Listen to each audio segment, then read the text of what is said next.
Hi, my friends. Today I want to present you a new story. Enjoy watching it. The rain was coming down in sheets, drumming on the roof like an impatient warning. I stood on the porch, drenched to the bone, staring at the woman I loved as she hurled my suitcase into the mud. My shirts, my watch, even our wedding photo, all scattered across the ground like discarded memories. "Georgina, please," I whispered, my voice shaking. "At least tell me what I did wrong." Her eyes, those soft hazel eyes I used to wake up to, were now cold, rimmed with tears. "You know what you did, Hector. Don't make this harder. Eric showed me the bruise. He's terrified of you." Behind her, Eric stood at the top of the stairs, arms crossed, face pale. A single tear slid down his cheek as he whispered, "He hit me very hard, Mom." He got angry again. It was a lie, a cruel, deliberate lie. But the conviction in his voice twisted the knife deeper. "Eric, stop it," I shouted, desperate. "You know I never touched you." "Enough." Georgina snapped, stepping between us like a shield.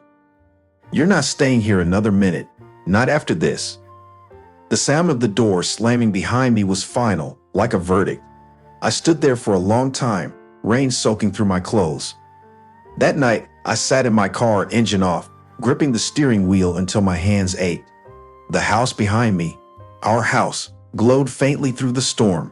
Inside it, my wife was comforting a liar, and I was the monster in the story he created. I replayed every memory: family dinners, Eric's 15th birthday, the day he called me Dad for the first time. Where had I gone wrong? How had the laughter turned into suspicion so quickly? Outside, thunder cracked, and I whispered to the empty car, "If only you knew the truth, Georgina."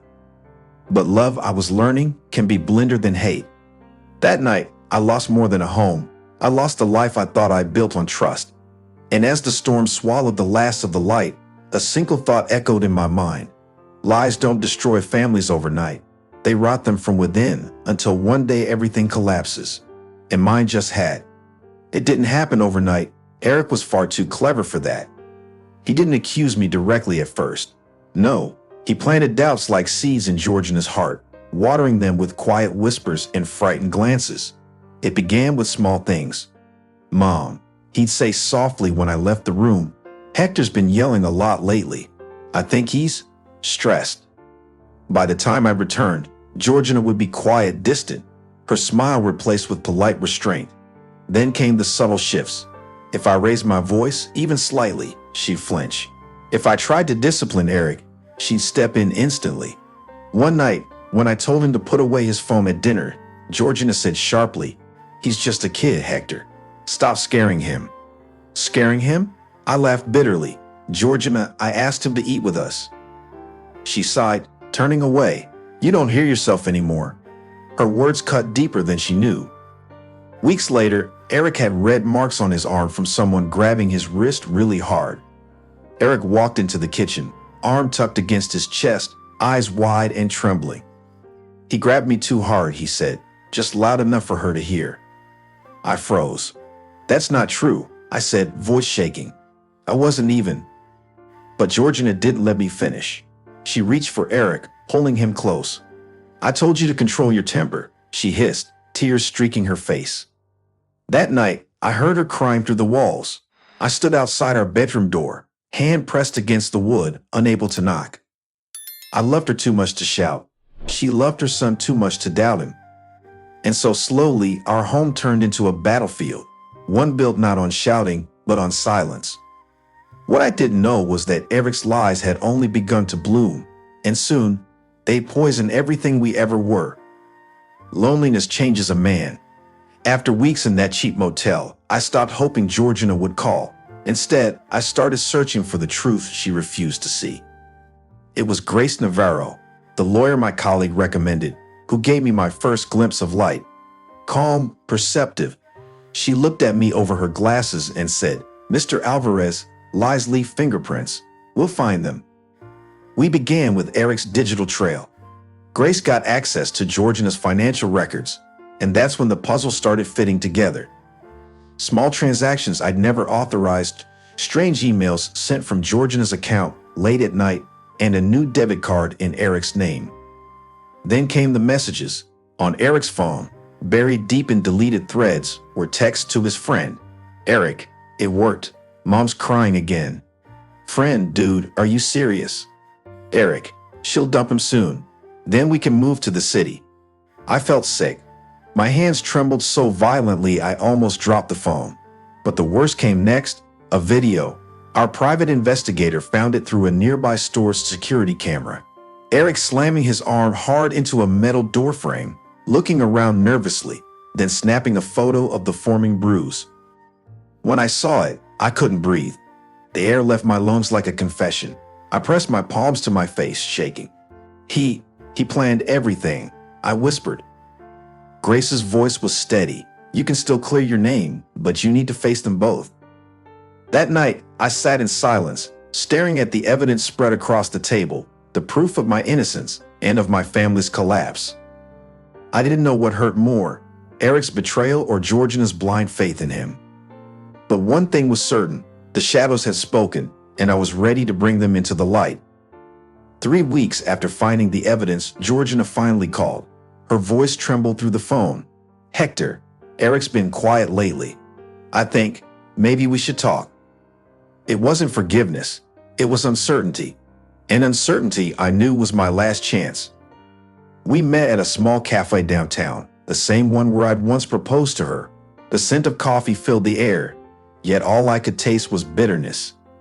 She sat across from me, eyes red, hands clasped so tightly they shook. I don't want to fight anymore, she whispered. Maybe we just apologize and move on? I slid a flash drive across the table. Before any apologies, I said, watch this. The cafe went silent except for the soft sound of rain against the windows. On her phone screen, Eric appeared, slamming his arm into a metal doorframe, glancing around, and snapping a photo of the forming bruise. Georgina's breath hitched. No, she gasped, covering her mouth. That can't be. There's more, I said quietly, showing her the text messages, the money transfers, the lies. Her hands trembled. Tears streamed down her face as she whispered, "Oh God, what have I done?" At that moment, Eric entered the cafe and approached our table. His eyes landed on the screen. "Mom, don't listen to him," he snapped, but his voice cracked. "Eric," I said softly, "tell her the truth." He hesitated, jaw tightening. Then he shouted, "Fine, I lied, all right. I wanted her to leave you. We could have had a better life without you." The entire cafe froze. Georgina collapsed into sobs, whispering my name through tears. I didn't feel victory, only heartbreak. The truth had finally spoken, but it came too late. As I left, Georgina's cries echoed behind me, and I realized something painful yet true. Sometimes, even the truth can't rebuild what lies have destroyed. The divorce papers came on a Tuesday morning, plain, silent, almost merciful. I signed without hesitation. After everything, there was nothing left to fight for. Georgina moved into a small apartment across town with Eric. I heard through mutual friends that the rent was high, the walls thin, and the arguments louder than ever. Once I saw them at the grocery store. She looked older, worn, her eyes avoiding mine. Eric trailed behind her, expressionless. "Georgina," I said softly, "I hope you find peace." She paused, tears glinting. "I had it once," she whispered, "and I threw it away." For a long time, I thought those words would haunt me, but strangely, they freed me. I sold the house, moved to a quieter part of the city, and began again. Just me, my work, and the silence I once feared. I learned to cook for one, to sleep without nightmares, to smile without pretending. Sometimes at night, I still hear echoes of that storm, the slammed door, the shouted lies, the rain swallowing my past. But I've learned something they never did. Love isn't about blind faith. It's about truth, even when it hurts. And for the first time in years, I'm finally living it. Friends, what do you think of this story? Write your opinion in the comments. Would you like more stories? Don't forget to subscribe and hit the bell button so you don't miss any videos. See you tomorrow.